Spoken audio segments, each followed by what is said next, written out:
할렐루야. 오늘 우리 하나님의 품성 세 번째, 하나님에 대해서 네 번째 시간입니다. 하나님에 대하여 묵상을 이렇게 하는 것은 참 중요한 것입니다. 우리가 다 알고 있는 것이라고 해도 그 알고 있는 것이 우리 가슴에 들어오는 깊이가 다 다릅니다. 하나님은 나와 함께 계셔. 그렇게 하는 것과 그래 하나님은 함께 계시지 이렇게 하는 것과 하나님은 함께 계셔 이렇게 하는 것과 오늘날 하나님이 나와 함께 계시구나 하는 것을 느끼는 게 이게 우리의 심령의 그 강도가 깊이가 다르잖아요. 그렇죠? 하나님 같이 계시는 건 누가 모르나? 목사님이 하나님이 우리와 함께 하십니다. 근데 성령이 별로 충만하지 않고 예배를 참석하면 아이고 누가 모르나? 평생 들어왔던 소리인데 이렇게 말씀하는 분부터 시작해서 정말 어렵고 힘들 때 주일날 설교 가운데 하나님은 당신과 함께 하십니다. 그럴 때 갑자기 마음이 뜨거워지면서 눈물이 막 나고 그래 하나님이 나와 함께 계셨지. 하나님이 나와 함께 계시지. 내가 왜 이러고 있단 말인가. 이렇게 하면서 회개의 눈물이 터지고 우리 마음이 힘들었고 그냥 투지가 솟고 막 그랬던 그런 경험들이 다 있으실 것입니다. 그러니까 우리의 영적인 지식의 깊이라는 것은 상상할 수가 없는 거예요. 정도가 차이가 있는 거예요. 그러니까 똑같은 지식이 아니에요. 우리가 하나님을 묵상하면서 이게 절대로 머리로 아는 지식으로 우리가 끝나서는 안 됩니다. 이게 다시 한번 내 가슴에 새기고 정말 내가 필요할 때 하나님 앞에 나갈 때 그 하나님이 나한테 깨달아지고 그 하나님 고백되고 또 그 하나님을 영으로 체험하며 실제 삶에서 체험하는 그러한 하나님에 대한 공부가 되어야 될 줄로 믿습니다. 아멘이죠. 우리 첫날 하나님에 대해서 뭘 공부했습니까? 다 잊어버리셨겠죠. 할렐루야. 참 목사가 괜찮은 게 우리 성도님들이 자꾸 잊어버리신다는 거예요. 그래가지고 어떤 때는 똑같은 말을 하면 목사님 맨날 똑같은 얘기에 이렇게 말씀을 하시는 분도 계시지만 머리가 좋은 분들은 어떤 분들은 처음 듣는 소리 같이 그래요. 또 이렇게 들으신단 말이에요. 그래서 계속 똑같은 것을 재탕 삼탕해도 괜찮아요. 제일 첫 시간 우리가 하나님의 양면성에 대해서 묵상했습니다. 하나님에 대해서 사람들이 헷갈려 하는 게 뭐냐? 하나님의 초월성과 하나님이 지금 나와 함께 계시는 우리와 함께 계시는 이 가까운 하나님 이 두 가지를 혼동하기 때문이다. 하나님의 초월성은 사실 하나님의 차원에 속해 있는 것이고 우리가 다 이해를 할 수가 없습니다. 이해를 할 수가 없는데 어쨌든 성경은 그렇게 완전히 우주를 초월하신 하나님이시며 하나님은 가까운데 하나님은 아니시며 먼데 하나님은 아니시냐. 예레미야서 23절 말씀처럼 하나님은 나와 내 안에 계시고 나와 함께 계시고 나의 오늘 신음소리를 들으시고 나의 오늘 모든 기도를 응답하시는 그런 하나님이며 동시에 그 하나님은 온 우주를 창조하시고 우주 만물을 주관하시고 모든 것을 다 섭리하시는 하나님이신 것을 성경은 말씀하고 있다. 그걸 왜 기본적인 전제로 배워야 된다.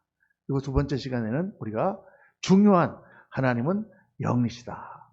또 하나님은 인격이시다. 이 두 가지를 공부했습니다. 영이신 하나님. 하나님은 나와서 앉아서 머리로 성경을 본다고 하나님을 만날 수 있는 게 아니라 영으로 만나야 된다. 성령이 우리 안에 들어오셔서 영을 뜨겁게 해주시고 영이 살아나게 해주시고 그 영이 살아났을 때 하나님이 느껴지고 그 하나님을 만나게 되는 거죠. 그래서 예배도 영으로 드려야 되고 말씀 공부도 영으로 해야 되고 기도도 영으로 해야 되고 우리의 신앙의 모든 고백이 영으로 하나님과 교통해야 됩니다. 자꾸 우리가 그렇게 노력하고 그렇게 기도하고 그렇게 해야 돼요. 영으로 기도하지 않을 때는 기도 시간이 그냥 10분도 너무 길고 그냥 앉아있는 것도 너무 힘들고 그냥 목소리도 잘 안 나오고 근데 영으로 하나님께 기도하기 시작하면 30분이 어떻게 지나가는지 1시간이 어떻게 지나가는지 모르게 지나가면서 하나님과 깊은 교통을 하게 되죠. 영이신 하나님. 두 번째는 인격이신 하나님. 하나님은 인격이다. 그분은 아브라함의 하나님, 이삭의 하나님, 야곱의 하나님입니다. 아브라함을 만나시고 아브라함에게 계시하시고 아브라함과 약속하시고 아브라함과 대화하신 하나님. 하나님께서 아브라함에 대해서는 뭐라고 그러셨어요? 아브라함은 내 벗이라. 친구라. 이렇게 말씀하셨어요. 예수님께서 우리를 친구라고 하셨는데 하나님께서 아브라함을 벗이라. 이렇게 말씀하셨습니다. 그래서 인격적인 하나님을 우리가 그분의 뜻을 가지고 계신 그 하나님 앞에 상호간에 사랑하고 그분을 믿으며 그분과 교제하는 그런 신앙생활, 사랑의 관계가 신앙이다 라는 중요한 말씀을 두 번째 시간에 드렸습니다. 그제 지난 시간 세 번째 시간에는 하나님의 무한하심에 대하여 묵상했습니다. 무한하심이라고 하는 개념은 우리가 다 알 수 없는 것이지만 하나님의 무소부재하심, 오늘도 이 자리에서 나를 보고 계신 하나님, 그 하나님 묵상할 때 우리가 죄로부터 벗어날 수 있고 죄를 이길 수 있다.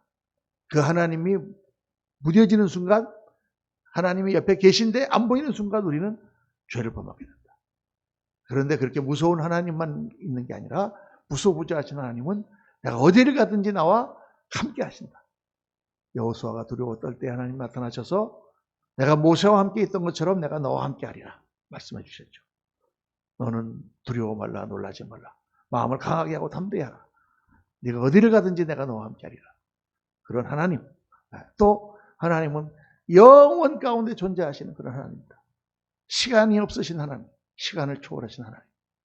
그 하나님 앞에 우리는 정말 잠깐 지나가는 인생, 그러나 그 인생을 하나님 영원 가운데로 인도하신 그런 하나님.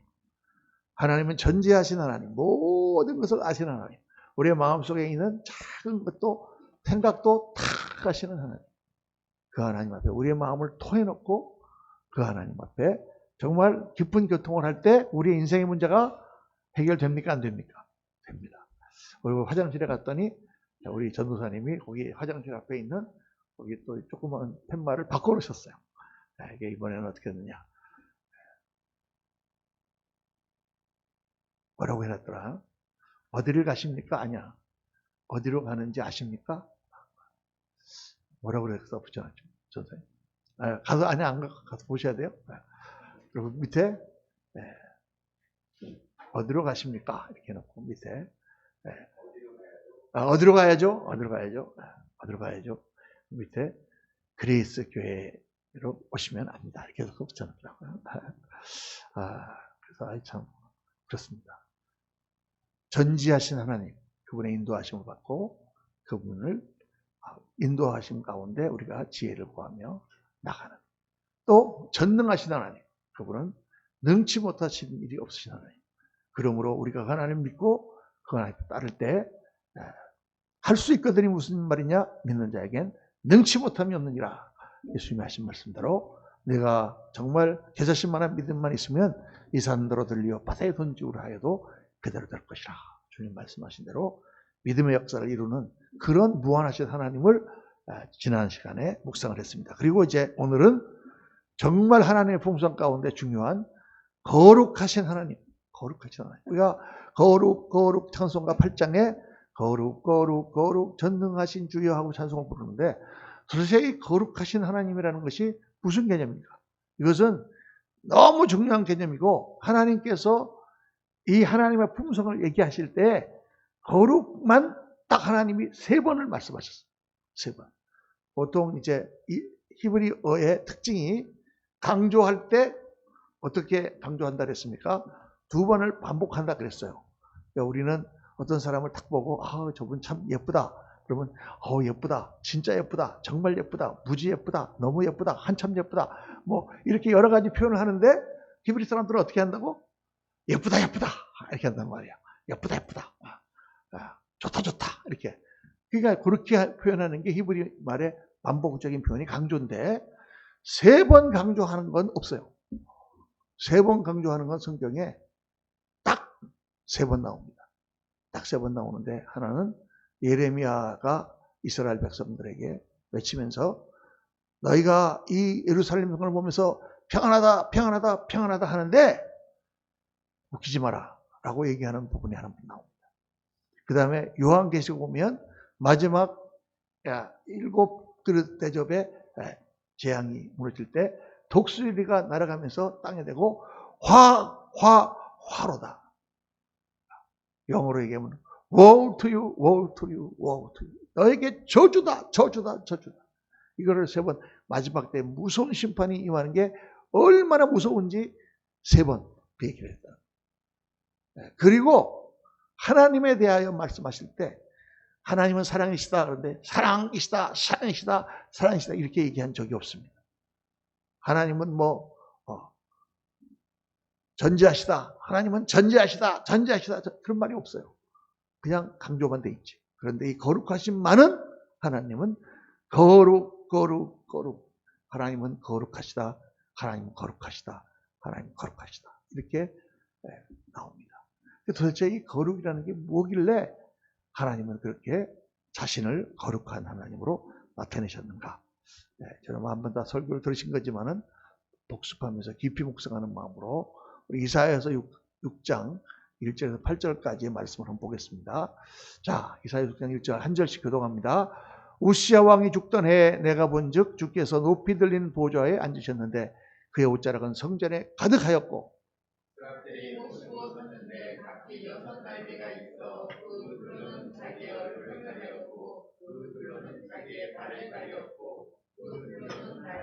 서로 불러 이르되 거룩하다 거룩하다 거룩하다 만군의 여호와여 그의 영광이 온 땅에 충만하도다 하더라.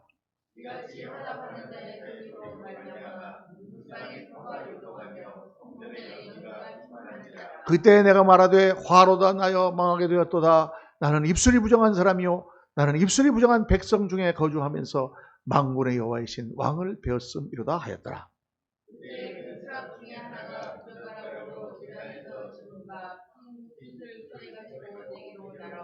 그것을 내 입술에 대며 이르되 보라 이것이 내 입에 닿았으니 내 악이 저해졌고 내 죄가 사하여졌느니라 하더라. 내가 또 주의 목소리를 들으니 주께서 이르시되 내가 누구를 보내며 누가 우리를 위하여 갈고 하시니 그때 내가 이르되 내가 여기 있나이다 나를 보내소서 하였더니 아멘. 이 이사야서 6장에 나오는 이 말씀은 정말 성경에 중요한 말씀이 많지만 그 중에 정말 중요한 말씀입니다. 이사야 6장에서 이 이사야가 하나님을 본 그 환상 가운데 하나님의 거룩하심에 대한 내용이 다 들어있다 그 말이죠. 자, 이 우시야 왕이 죽던 해에 이 말씀을 잘 보면은요, 우시야 왕이 죽던 해에 이사야가 성전에 올라갔는데 성전에서 갑자기 환상을 봤어요. 성전이 갑자기 다 없어지고 갑자기 높은 보좌 위에 꼭대기의 보좌 위에 하나님이 앉아 계시는데 그 하나님 앞으로 수많은 천군 천사가 스랍 전사들이 하나님을 찬양하는데 두 날개, 6날개가 있어가지고 두 날개로는 얼굴을 가리고 두 날개로는 발을 가리고 두 날개로는 날며 창화하며 가로되 거룩하다 거룩하다 거룩하다 만군의 여호와여 그 영광이 온 땅에 충만하다 하고 찬양을 하는 막 어마어마한 여러분 찬양을 우리가 이렇게 여기 한 전도사님이랑 우리가 같이 한 7, 8명이 찬양을 해도 하나님 앞에 그 거룩하심 생각할 때 막 이 가슴이 막 뜨겁게 올라오는데 이게 막 수십만 수천만의 전도사들이 막 거룩하다 어떻겠어요 막 이사야가 막 놀라 자빠졌죠. 그러면서 이사야가 뭐라고 고백하냐면 화로다 나로 망하게 되었다. 내가 입술이 부정한 자로 내 입술이 부정해. 둘째 입술이 부정한 백성 가운데 거하면서 백성들의 입술이 부정해. 그런데 살아계신 하나님을 배웠네. 왜 입술이라고 그랬을까? 그러니까 하나님께서 계단에 있는 숯불을 천사가 가져다가 이사야 입에 대면서 내 죄가 사하여졌고 내 허물이 벗겨졌다. 내 죄가 사하여졌다. 그러면서 이제 이사야를 부르십니다. 누가 나를 위하여 갔고 네가 가서 이 어리석은 백성들에게 말씀을 외치라 하고 이사야에게 특별 계시를 하나님이 보여주셨다 그 말이에요. 왜 입술을 얘기를 했을까? 왜 입술이 부정하다고 그랬고 백성들이 입술이 부정하다고 말했으며 왜 하나님은 숯불을 가져다가 이사야의 입에 대고 내 죄가 사하여졌다고 말했을까? 그거는 백성들이 하나님에 대하여 부정한 말을 했다는 것이죠. 입으로. 왜 그랬느냐? 바로 그 해답이 우시야 왕의 죽던 해라고 하는 요 단어에 있다고 말이에요.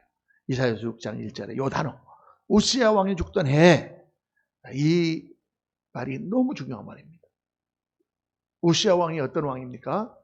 이스라엘이 사울이 했는데 실패하고 다윗이 왕을 이어받아 가지고 큰 나라를 정복하고 세운 다음 하나님께서 솔로몬 때에 크게 나라를 일으켰습니다. 요새 우리 새벽기도 때마다 열왕기상을 묵상하고 있는데 솔로몬 때 하나님께서 이스라엘을 중동의 가장 국가로 세우셨어요.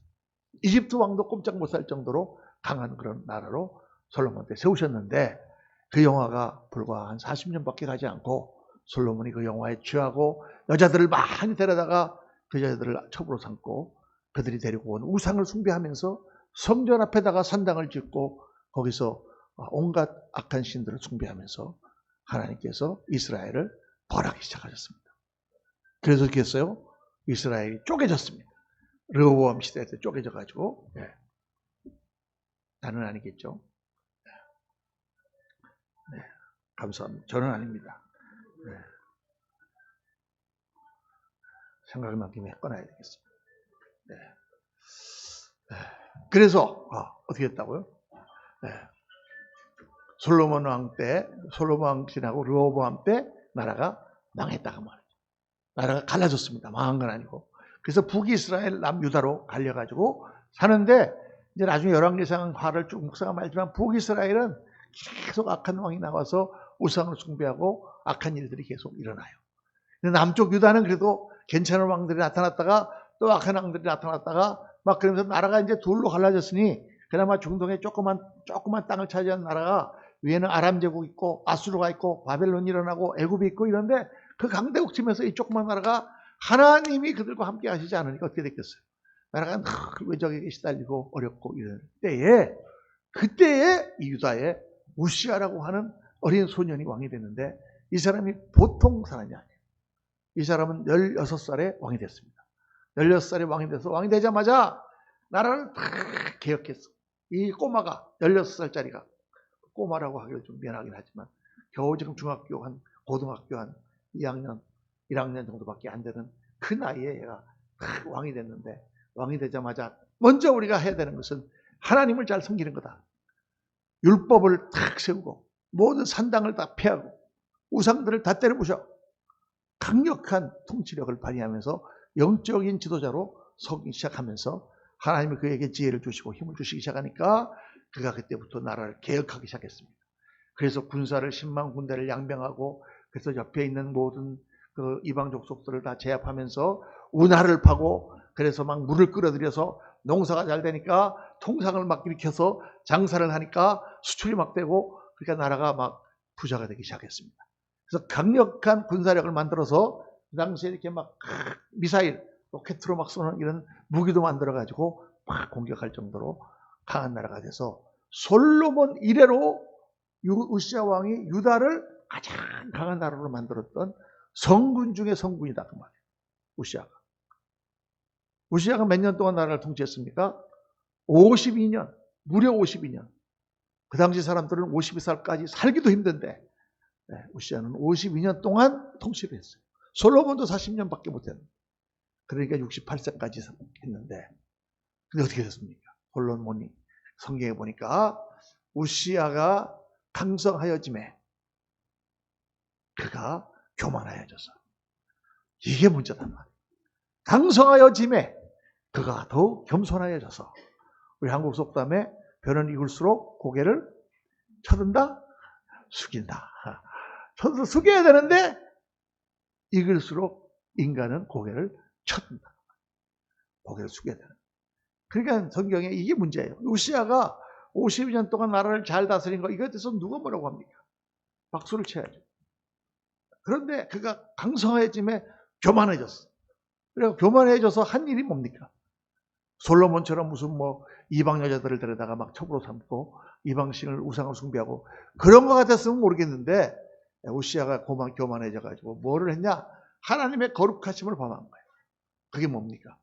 향단에다가서 하나님께 향과 기도를 올리는 이거는 반드시 기름 부음 받은 제사장만 하게 하나님 명령하셨는데 자기가 가서 향을 피우겠다. 제사장이 있는데 제사장 아사랴가 있는데 그런데 교만해져 가지고 내가 하겠다. 간 거예요. 그러니까 딱 성전 앞에서 아사랴가 막아섭니다. 왕이요. 왕이 지금 망령된 일을 행하신다. 지금 당신 치매 걸렸냐? 왜 이런 일을 하려고 하느냐? 여호와 앞에 향을 올리는 것은 기름 부음 받은 제사장만 하도록 되어 있는데 왕이 왜 일을 하려고 하냐. 그러니까 우시야가 핏대를 내면서 내가 누군 줄 아냐? 내가 우시야야. 내가 52년 동안 나라를 이렇게 잘 일으킨 왕이야. 하면서 그가 노를 바랄 때 어떻게 했다랬어요? 문둥병이 탁 그마에 하나님 치셔가지고 전신에 문둥병이 걸렸습니다.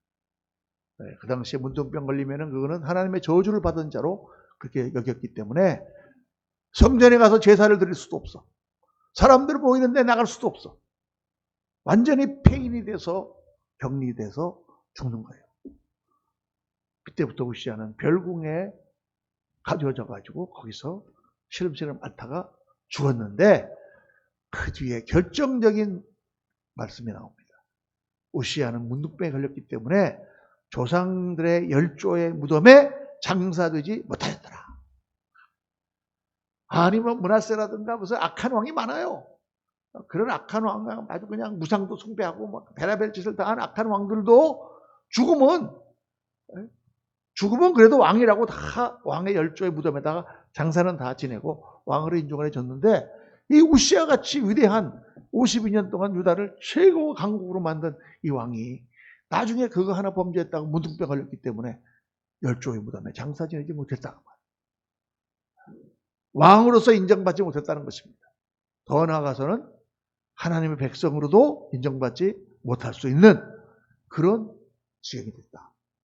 그러니까 그 사태를 보면서 백성들의 마음에 어떤 생각이 들었을까요? 정말 하나님 앞에 우시야가 그런 범죄를 해? 잘못됐지. 이렇게 생각했을까요? 아니면 그래도 그렇지. 하나님 좀 너무하시네.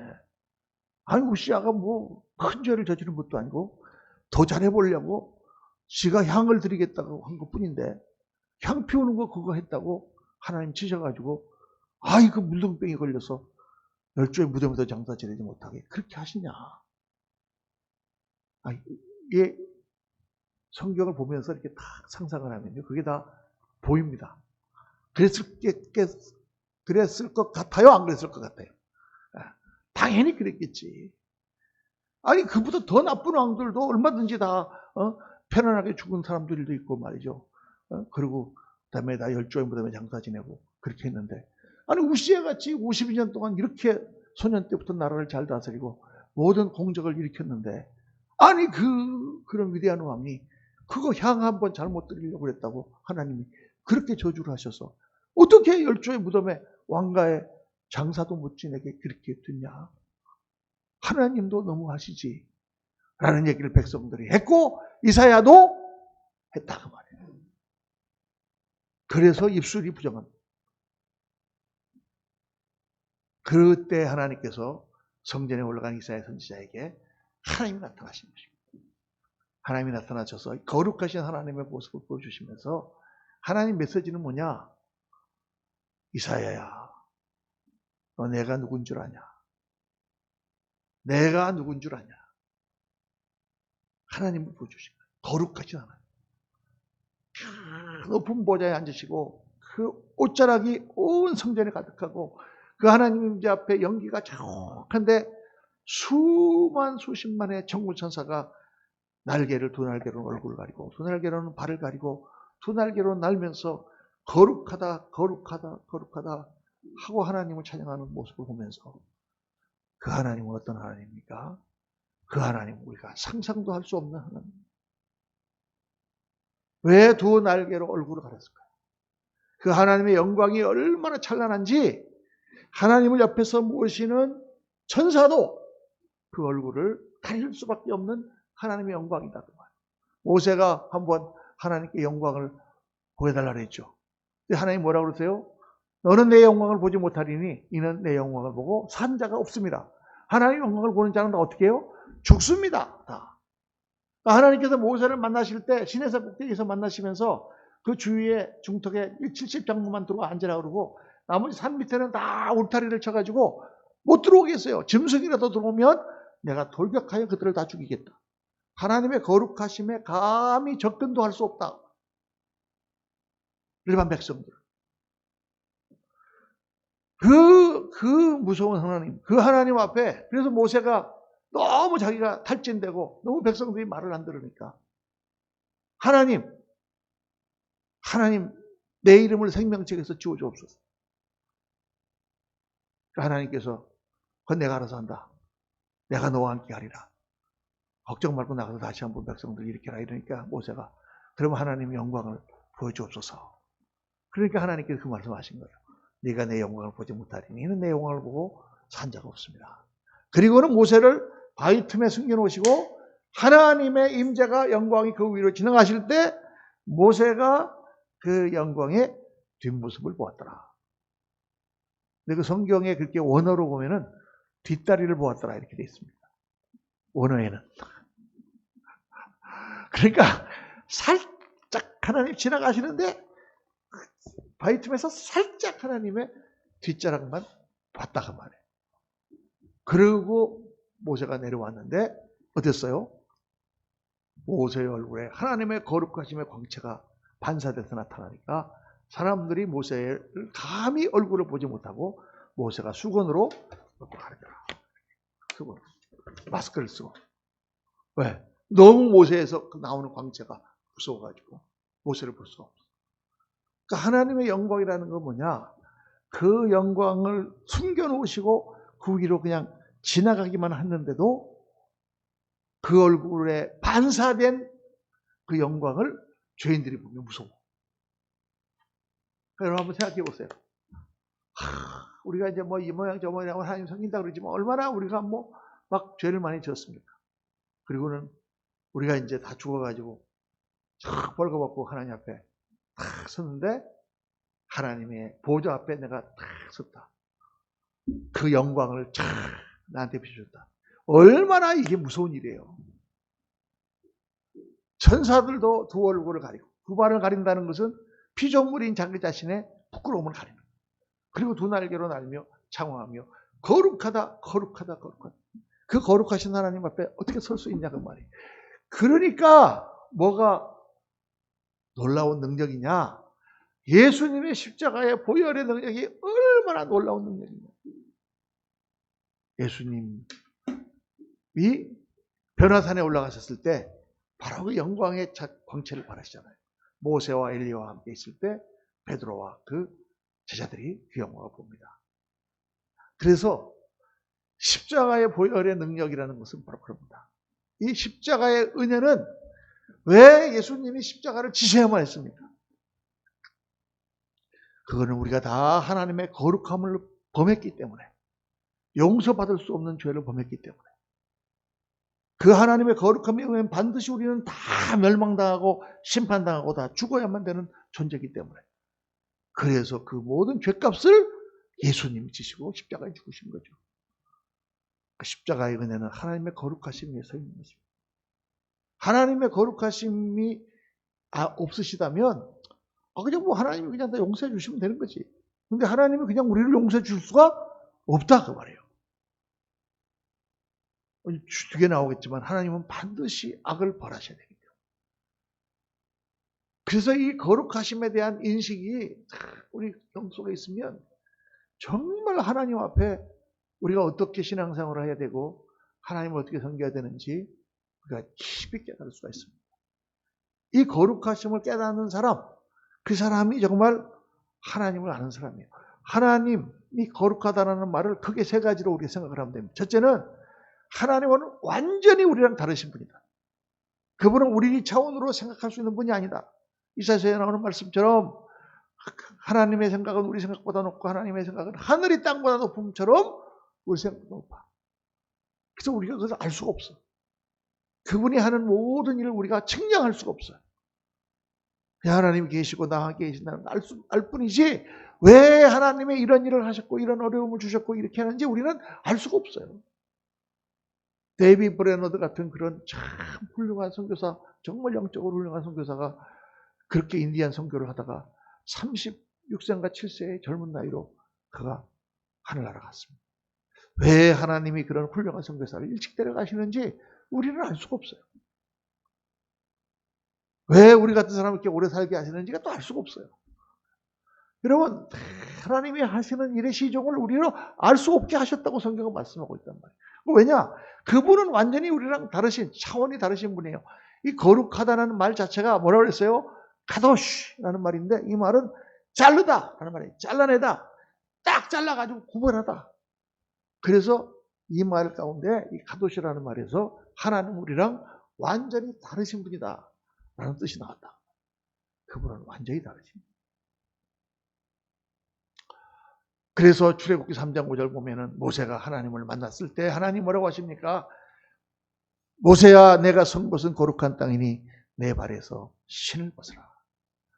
여러분, 내 발에서 신을 벗으라는 것은요, 바로 모세가 하나님 앞에 피조물로 선다는 얘기입니다. 아까 천사들이 뭘 가렸어? 발을 가렸다 그랬잖아요. 발은 우리가 땅을 딛고 서 있는 거예요. 우리가 흙으로 태어나서 흙으로 지어져서 흙으로 된 땅 위에 발을 딛고 서서 우리 인생을 살아가잖아요.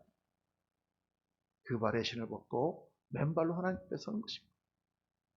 그게 하나님 앞에 서는 자세예요. 그걸 하나님 보여주신 거예요. 그 하나님 앞에 우리가 신앙의 삶을 사는 것입니다. 그러니까 여러분, 우리가 뭐 하나님 위해서 뭐 헌금도 할 수 있고, 뭐 성경도 파송하고, 차량도 또 구입해서 드릴 수 있고, 뭐 여러 가지 이런 거 저런 거 베라베라가 뭐 했지만, 그런 거는 아무것도 아니에요. 우리가 우시아에 비하면 52년 동안 이스라엘 일으킨 거에 비하면 그까짓 게 뭐가 되겠습니까?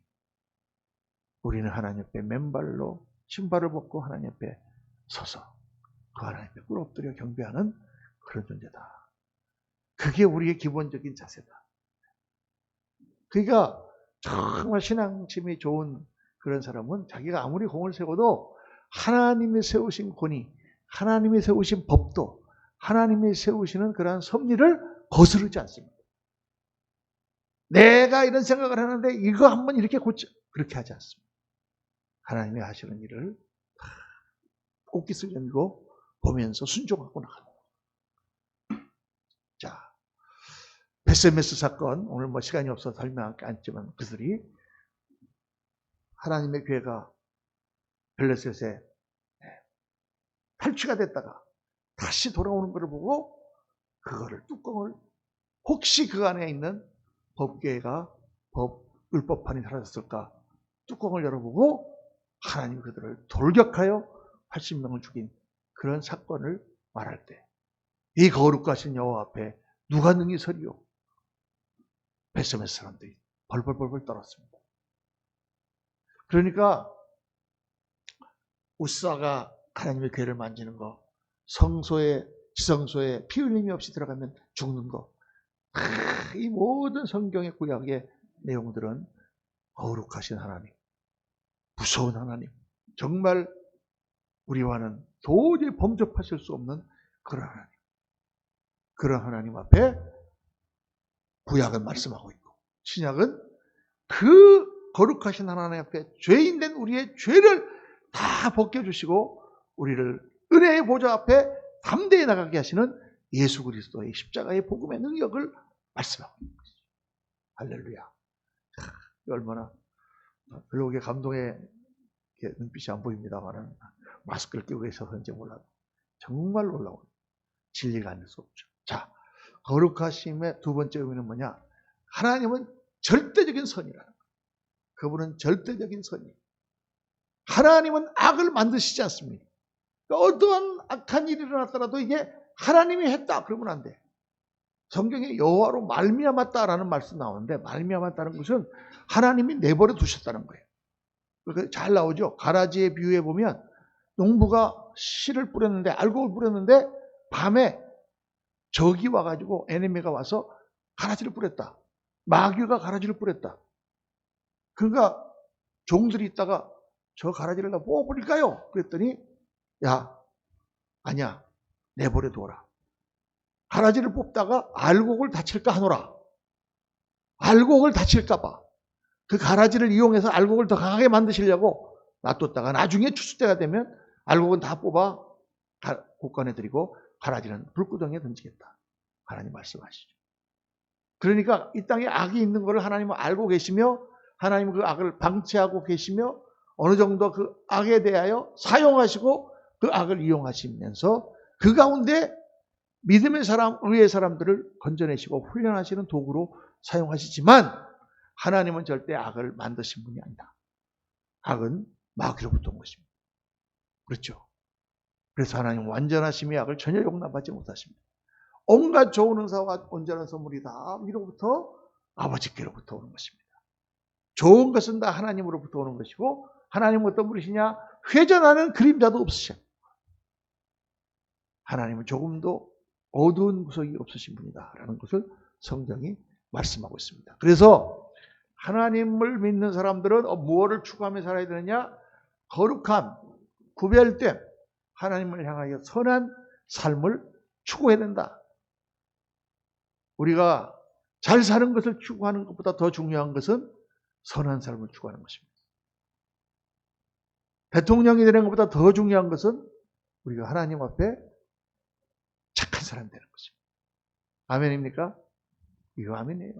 대통령 되면 뭐합니까? 5년 지나면 다시 감옥에 갈 텐데. 그게 중요한 게 아니에요. 내가 하나님 앞에 착한 사람, 선한 사람이 되는 거.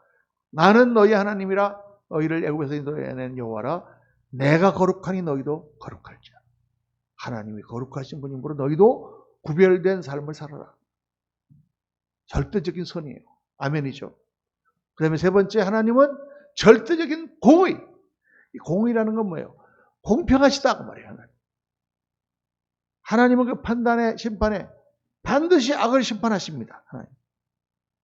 우리가 볼 때는 하나님이 계시는데 왜 이렇게 악한 일들이 일어나는가 막 이렇게 하지만 반드시 모든 악은 하나님이 심판하신다. 그래서 시편 73편에 보니까 시편 73편은 처음부터 이 시편 기자가 고민을 합니다. 하나님, 내가 하나님을 믿고 말씀대로 다 순종하고 그렇게 살려고 노력을 합니다. 그런데 가만 보니까 세상에는 하나님 말씀도 안 듣고 막 악을 행하고 그런 놈들이 많아. 하나님이 저들을 다 심판하셔야죠. 그럴 줄 믿습니다. 그런데 가만 보니까요, 하나님, 저들이 악을 행하고도 그냥 잘 사는 것뿐만 아니라 고통도 당하지 않고 그냥 죽는 사람도 많이 봤고, 그 자손들도 개 중에 잘 되는 놈들이 있더라고요. 이거 이상하잖아요. 왜 하나님 그들을 가만두십니까? 하고 시편 기자가 번민하는 내용이 시편 73편이에요. 시편 73편하고 비슷한 내용이 시편 37편입니다. 앞을 딱 바꿔보면 37편에는 뭐라고 나옵니까? 행악자를 인하여 불평해 하지 말며 악을 행하는 자를 위하여 시기하지 말지어다. 저런 분은 저렇게 나쁜 짓 저렇게 하는데 저래도 잘 사네. 나도 확 나쁜 짓 해보 이렇게 하지 말라 그 말. 왜? 73편 17절에 답이 나옵니다. 하나님의 성소에 들어갈 때야 그들의 종말을 내가 깨달았나이다. 주께서 참으로 그들을 미끄러운 곳에 두시며 파멸에 던지시니 아무리 이 땅에서 지가 잘나고 악한 짓을 행하고도 잘 살고 그렇게 하고 죽는다고 해도 하나님의 성소에 들어갈 때 그들이 어떻게 되는가? 그건 영적으로 우리가 보면은 비참한 단테라고 하는 사람이 쓴 신곡이라고 하는 그 서사시에 보면 거기에 나옵니다. 거기에 그 로마의 황제들, 알렉산더 그런 사람들이 그게 하나의 소설이지만 제일 밑은 깊은 그 지옥의 골짜기에 바위 틈에 수사슬로 묶여서 매일같이 독수리가 와서 심장을 퍼먹는 형벌을 당하고 있는 모습으로 단테의 신곡은 알렉산더를 묘사하고 있다. 미국에는 그 애들 이름을 알렉스라고 지으신 분들이 많아요. 알렉스가 알렉산더의 약자거든요. 걔네가 그 좋은 이름 아닌데 알렉산더는 18살에 아버지랑 같이 전쟁에 나가가지고 평생을 전쟁 정복하다가 33살에 죽었어요. 34살에. 언제 죽었는지도 몰라. 34살이라는 설도 있고 36살이라는 설도 있고 또 어디서 죽었는지도 몰라. 인도에서 죽었다는 설도 있고 페르시아에 와서 죽었다는 설도 있고 또 열병으로 죽었다는 설도 있고 매독으로 죽었다는 설도 있고 하여간 이게 설이 없어요. 근데 하여간 30몇 살에 죽었어요. 좋은 인생인가? 아니다 그 말이에요. 그러니까 하나님의 성소에 들어가야 돼요. 그래서 이 절대적 공의이신 하나님을 우리가 보면서 오늘 뭘 깨달아야 되느냐? 이사야를 보고 배우자 그 말이에요. 불평할 수 없어. 입술이 부정한 백성, 우시야를 그렇게 치시는 하나님, 이해가 안 돼도 그 하나님이 왜 이렇게 하실까? 불평해서는 안 된다. 로마서 9장 10절 다 같이 한번 시작. 이 사람아 내가 누구이기에 감히 하나님께 반문하느냐? 지음을 받은 물건이 지은 자에게 어찌 나를 이같이 만들었느냐 말합니다. 하나님이 하시는 일을 우리가 어떻게 할 수 있겠습니까? 그러니까 함부로 십계명 제3계명에 하나님의 이름을 망령되이 일컫지 마라 하는 말씀이 바로 이 말씀입니다. 함부로 하나님이 왜 이러시나 저러시나 그 헛된 입으로 헛소리 하지 마라. 이 사람아 내가 누구이기에. 그리고 또 중요한 게 하나 있어요. 내 사랑하는 자들아 너희가 친히 원수를 갚지 말고 하나님의 진노하심에 맡기라.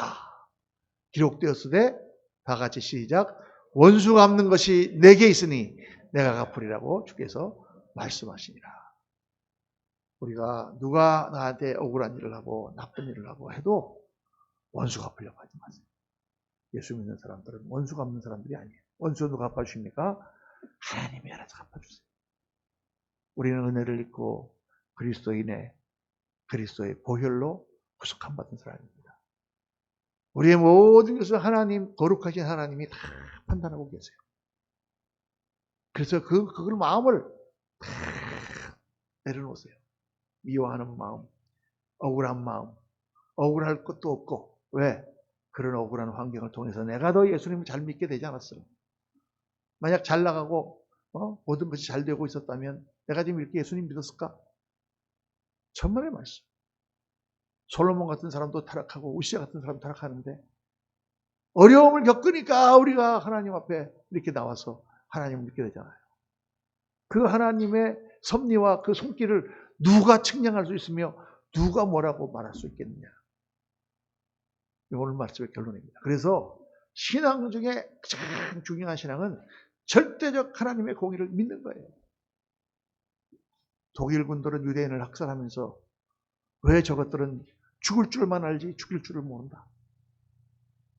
왜 저것들은 바보같이 저렇게 우리가 막 하는데 저항도 하지 않고 가스실에서 죽어가는가 하고 유대인들을 비웃었지만 지금 전 세계는 누가 지배하고 있습니다. 하나님의 섭리를 누가 알 수 있겠어요? 유대인들은 하나님의 공의를 믿었기 때문에 모든 것을 다 참고 넘어간 것입니다. 오늘 거룩하신 하나님, 짧은 시간 묵상했지만 그건 너무 중요한 개념입니다. 하나님 앞에 조심하고 하나님 앞에 겸손하고 하나님 앞에 섣불리 하나님을 판단하거나 불평하지 말고 또 원수 갚으려고 하지 말고 내가 이 세상에서 잘 되는 것보다 하나님 앞에 착하고 거룩한 백성 되는 것이 더 중요하다. 마음에 깊이 새기시고 남은 평생의 신앙의 삶을 아름답고 복되게 가꾸어 가시는 저와 여러분 되시기를 예수님 이름으로 축원합니다.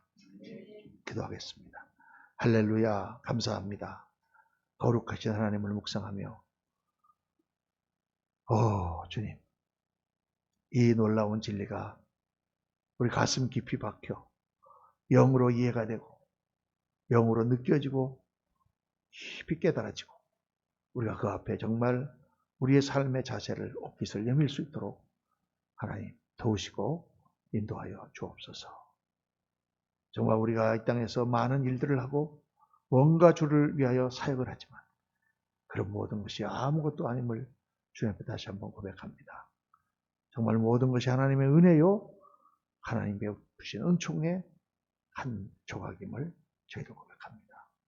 주님, 거룩하신 하나님 앞에 설 수 있는 그리스도의 십자가 보혈로 거듭나게 하신 것을 감사합니다. 우리 안에 있는 모든 사람에 대한 원망과 불평을 다 내려놓고 정말 주님 앞에 온전히 엎드려 겸손하게 맨발로 서서 주님을 은혜를 붙잡는 믿음의 사람 한 사람 한 사람 되도록 저희를 인도하여 주옵소서. 지금은 우리 구주 예수 그리스도의 무한하신 은혜와 우리 아버지 하나님의 영원하신 사랑과 성령님의 충만 교통 역사 축복하심이 오늘 주 앞에 나와 하나님 말씀을 묵상하며 거룩하신 하나님을 가슴에 다시 한번 새기고 그 분 앞에 옷깃을 여미고 겸손하게 살아가며 정말 하나님께 영광을 돌려드리기를 소원하는 사랑하는 모든 주님의 존귀한 종들 머리 위에 지금부터 영원토록 함께 하시기를 간절히 축원하옵나이다. 아멘.